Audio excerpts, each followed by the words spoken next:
Hey, I'd like to welcome you to another episode of the Mission Matters Business Podcast, your source for all things business. My name is Adam Torres. You can follow me on Instagram at AskAdamTorres. Keep up with my book releases, book schedule, all that other good stuff. Always love to connect with you there. And as always, if you'd like to apply to become a co-author of one of my upcoming books, just head on over to the website, missionmatters.com, and click on Become an Author to apply. All right, so today I have Anna Ladanyi on the line, and she's Director of Strategic Relations over at Kforce. Anna, welcome to the show. Thank you, Adam. Thanks for having me. So I'm excited about today's topic. So women leadership and staffing, pretty hot topic. But before we get into that, I do want to talk a little bit more about what you're doing over at Kforce. So tell us a little bit more about the company, please. Perfect. So, Kforce itself, it's a publicly traded staffing agency.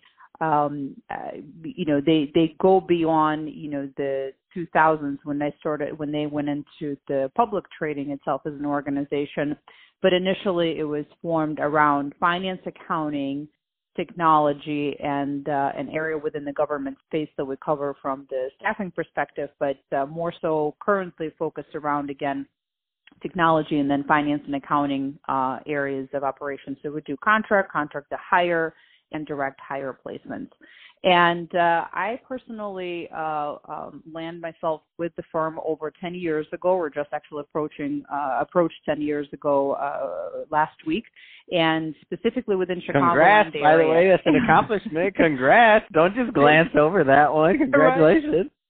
Thank you so much, Adam. I appreciate it. Yes, but when I started here in Chicagoland area, I was within finance and accounting, specifically on the recruiting side, and I led the recruiting team for Chicagoland area within Kforce, as well as got a chance to be promoted and then ran the entire practice where I had recruiters and sales folks reporting into me out in South Florida region for me within the firm.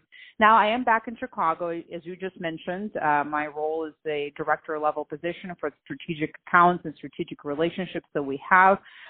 Without naming the client, there is one that I'm overseeing here in Chicago specifically and Columbus, Ohio. So my role does involve some travel, and within the financial services industry, I'll mention just that I cover all the contract and contract to hire spend for this strategic client that we have within Kforce. That's awesome, and I'm glad you gave an in-depth background of your tenure in the field, and because I think that makes you pretty qualified to get into today's topic, and I want to hear your opinion. So, women leadership and staffing. You've been in the just crossed your decade mark in staffing. Where do you want to start with this one? So, on one thing I wanted to say, I guess, that if you take a look at the landscape, I think that women in leadership, and I don't have my stats overall, but I'll talk about the staffing industry. It is a known fact that as of right now, it's still to a certain point more of a male-dominated platform. Good, bad, and different. If you take a look, obviously, the staffing industry, it is a very out there, sales-driven type of environment. So you would see maybe more being lucrative where male population could seen to go after those roles more frequently than us ladies, if you will. But what I do want to talk about here is to address the audience through your help to not be afraid of those opportunities, to go after, put yourself maybe in an uncomfort zone, if you will, and to not be afraid to take on roles, because in my real experience, what I have gone through is opportunities actually did come my way, and I'm really thankful for them. But there were moments that I've questioned, is it the right timing with everything else that I was maybe had to do, on the personal level. And I am really appreciative of a very strong leader woman that we have at Kforce. She's currently a COO of our organization, Kai Mitchell, who, we've talked through, and she gave me always, this information that always kind of stuck with me every time I was looking at the opportunity internally to be promoted, that never second guess at, the timing of things, always go for it.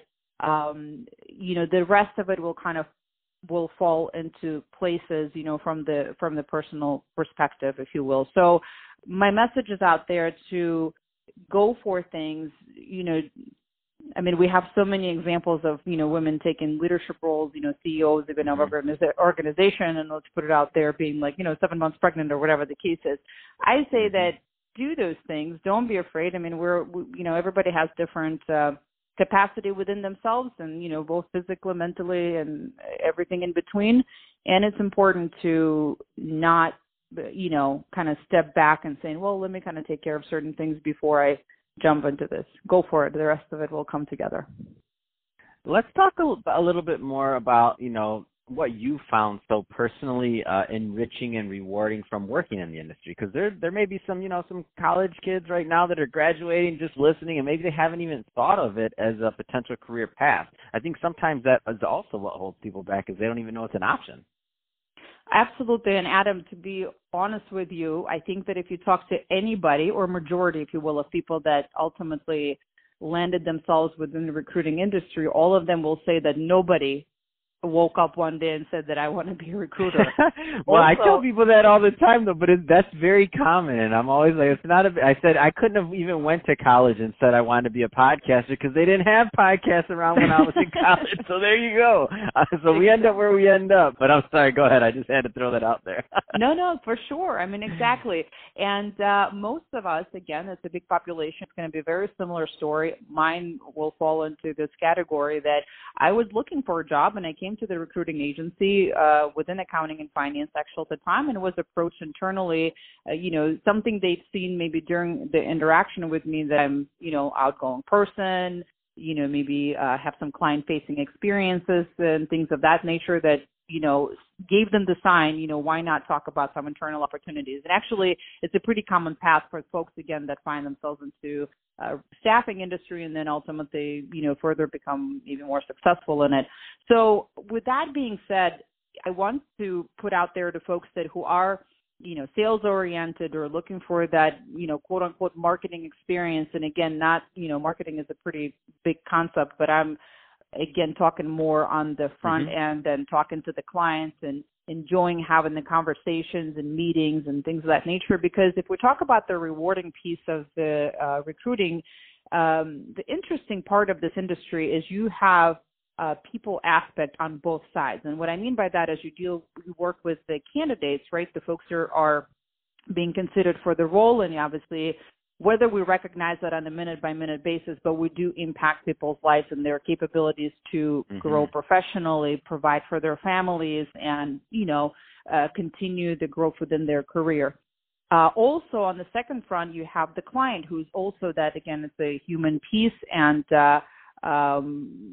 you have a person who, has a particular, let's say, first of all, position within the organization. They also have a project in line, and they have, if you will, a problem to solve, right? So we need to kind of match those two together. And again, it could be just a one position type of situation. It could be a project of some sort where it requires a number of, group of people to come in to assist.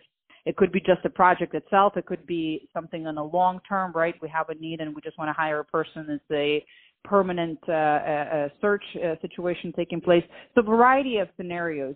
And then the other part of this is really crucial, and I find that successful people in this industry at least think about those things, is it's not only about here's the requisition, the position, and let's find the right person, but also understanding the why behind this, understanding what's driving the need and what's the big picture, where you kind of become a little bit bigger than yourself and what the situation is at hand.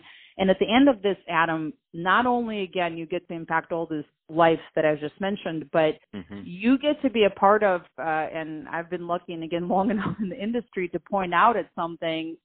Let's just kind of give an example of ATM machines and saying, oh, I was a part of this thing to be more efficient, So, and within healthcare industries, it saves lives. I mean, we've had some projects, that touch base there, and so on and so forth. So it's really a rewarding piece from these three directions. That's awesome. So, Anna, if somebody's listening to this and they want to learn more about Kforce or what's going on over there or to connect, I mean, what's the best way for them to do that? Sure. So first of all, obviously, kforce.com. That's our website. There are positions that is we're currently, and maybe a good way to say this, obviously, there are a lot of people losing jobs right now, and there are certain area of professionals that getting impacted by the current state of affairs. But there's also hiring going on. So I would definitely not only taking a look at who we are, but more so in the hiring spaces that are taking place to use that as a resource. We are on Instagram, Twitter, LinkedIn, so I would refer to, and you just kind of pull it up by Kforce name and then find us that way. And my name, Anna Ladanyi, you're more than welcome to link me up through LinkedIn resource, find me there, and I can guide you any way possible. Fantastic. Well, Anna, it's been great having you on the show today. I appreciate you coming on and sharing more about your experience and also talking a little bit more about women leadership and staffing. So great stuff there. And to the audience, as always, thank you for tuning in. Hope you got a lot of value out of this. If you did, don't forget to subscribe to the podcast. Leave me a review on the Apple iTunes Store. If you're watching this on our YouTube channel, Mission Matters Business, definitely give us a subscribe there, but also leave us some comments on the video. I'd love to know what kind of things you're working on and what kind of business you have going on. And Anna, thanks again for coming on the show.